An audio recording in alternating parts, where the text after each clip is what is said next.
Assalamualaikum warahmatullahi wabarakatuh.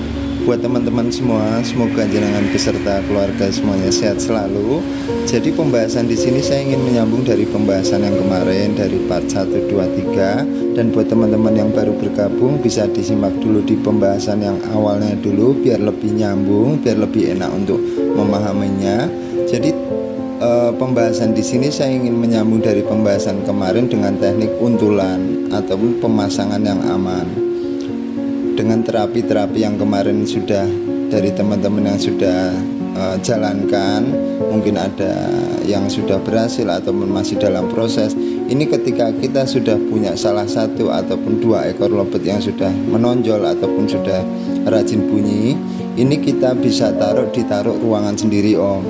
Ketika ditaruh ruangan sendiri, ini enak ditaruh kandang kotak atau di kandang kapsul dulu. Kita wajib evaluasi. Terus untuk pakan kita raba enak dikenceng atau direndah. Yang diwajibkan yaitu ditaruh di salah satu titik satu ruangan dulu. Biasanya di setiap rumah kan ada tempat-tempat yang nyaman, yang mapan buat lobet. Itu pasti ada Om. Nah itu kita taruh dulu di situ. Kita raba dari pakan, enak di kandang kotak atau di kandang kapsul dulu. Biarkan seperti itu, biarkan dia menguasai daerah teritori. Meskipun itu apapun yang terjadi, dalam arti dia dengar dari lobet lain koak-koek, ngepak-ngepak, tapi lama-lama pasti rajin bunyi. Karena yang biasanya dia dikoloni dengan burung banyak, sekarang dia disendirikan gitu. Cuman proses di sini memang sangat hati-hati, dalam arti hati-hati. Tingkat birahi lobet kita nggak ada yang tahu Om. Karena dari karakter lobet ini kalau tidak kuat birahinya, ada yang cibul, ada yang gestang. Dengan pemilihan materi seperti itu kita bisa memilih mana yang kita lanjut proses gitu. Jadi intinya sampai di situ dulu. Terus ketika lobet itu sudah di ruangan sendiri, sudah rajin bunyi, ini untuk teknik penguntulan untuk teman-teman yang pengen cari aman, itu bisa kita carikan untulan dengan warna yang dia suka. Cuman intinya jangan bisa dikawin dulu Om. Cuman kan dengan tekniknya ditempel dulu. Nah itu meskipun dengan betina ataupun jantan, kalau pengen enak ya kita mainkan dengan lobet waktu teman koloninya ataupun tempel koloninya, itu bisa kita jadikan satu. Cuman kalau kita jadikan satu nanti terjadi seperti birahnya terlalu up, terlalu gembung. Ini lebih baik kita tempel, fungsinya biar ngejar dari emosinya dulu.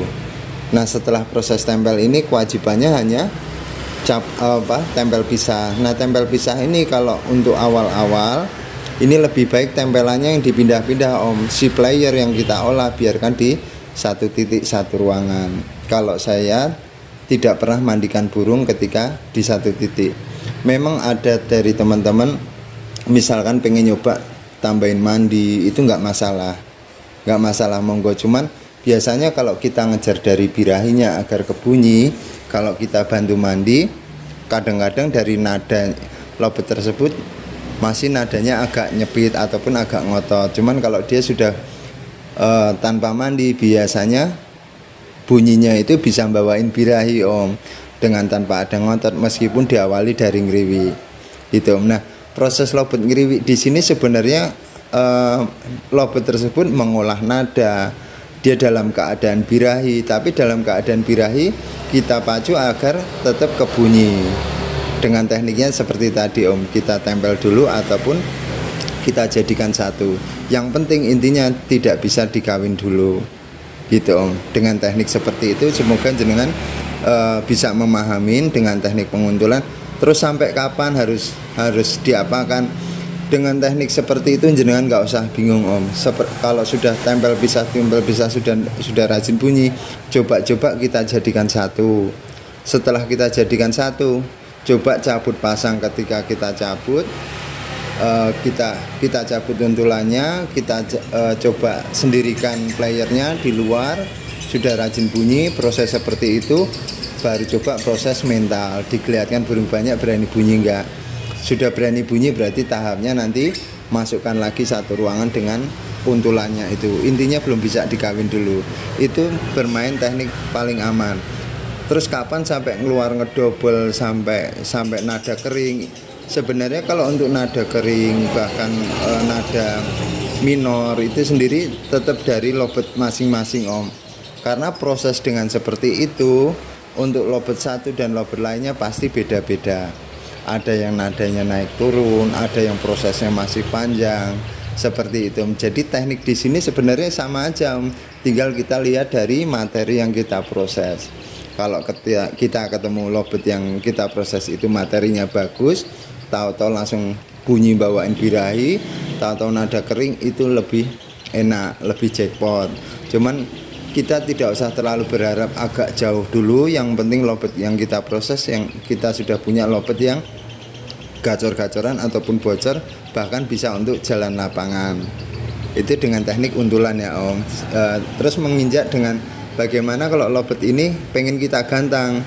Sebenarnya kalau untuk menggantangkan lobet bahan dengan single pun sudah bisa, ataupun dengan proses jantan sama jantan pun sudah bisa. Cuman dengan caranya ada lagi, yaitu ketika kita sudah proses lobet itu di satu ruangan, kita proses mapanin dia, durasinya dia. Ketika kita pengen main kegantangan, ini biasanya kalau saya pribadi Om, saya masukkan ke koloni kapsul lagi, saya tempel dengan tempelannya tersebut dan dikelilingi lobet lainnya. Seperti biasanya tiap pagi saya rendeng dengan burung lain tanpa ada tempelannya, itu digeliatkan burung lain tanpa dengan kena penjemuran.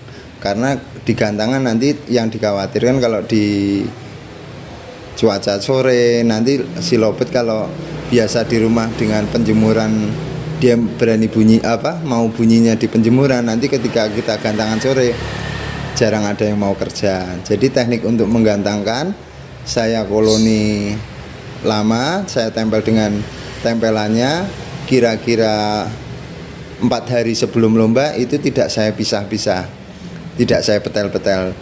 Contohnya gini Om, misalkan kita lomba hari Minggu, berarti dari hari Kamis tetap tak koloni jejer, tak koloni kapsul. Nanti hari Minggu tinggal saya bawa ke gantangan. Itu untuk melatih mentalnya dia di gantangan. Meskipun nggak menang, yang penting burung kita sudah mau kerja di gantangan. Kita nggak masalah kondangan Om, yang penting lobet kita sudah mau kerja di gantangan. Dengan terapi seperti itu insya Allah lobet kita akan yang namanya kualitas ataupun kita ke master dari burung lain pasti bisa Om.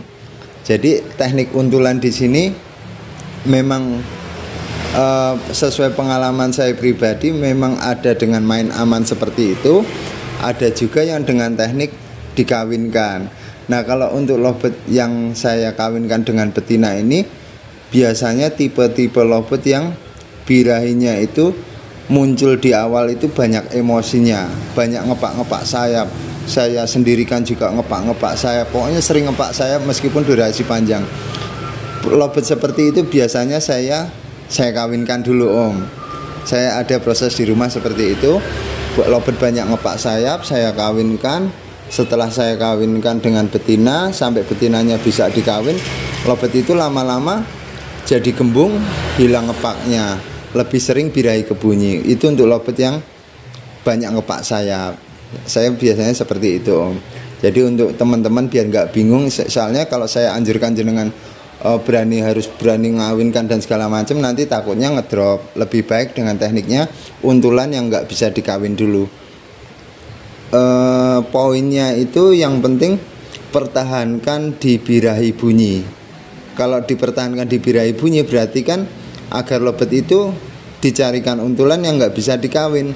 Cuman dalam catatan si player harus benar-benar suka dengan tempelannya, ataupun benar-benar suka dengan warna yang untulannya ini Om. Misalkan kita jadikan satu jantan sama jantan, playernya suka meskipun untulannya nggak suka, itu untuk mancing dia agar birahi kebunyi itu bisa. Nah teknik birahi kebunyi, saking nahan birahinya si lobet ini, rata-rata nanti akan keluar selah. Diawali dari gigit-gigit besi seperti betina itu lanjut bunyi. Biasanya seperti itu Om. Nah untuk lobet seperti itu kita lanjut dengan jantan yang kondisi seperti itu, dengan birahi seperti itu. Biasanya ketika kita petal itu terjadi ngeriwik. Nah proses ngeriwiknya lobet ini biasanya kalau di rumah, beda lagi di gantangan Om. Makanya kalau saya terapi dengan lobet jantan yang bahan ini meskipun sudah ada untulan, ketika saya gantung ini biasanya saya amati berapa jam dia mau bunyi dengan saya bantu masteran. Saya gantung-gantung di depan, saya latih dulu, saya masterin. Setelah saya masterin, saya proses seperti itu, mengolah mentalnya, nanti kembali lagi ke untulannya. Seperti itu untuk prosesnya.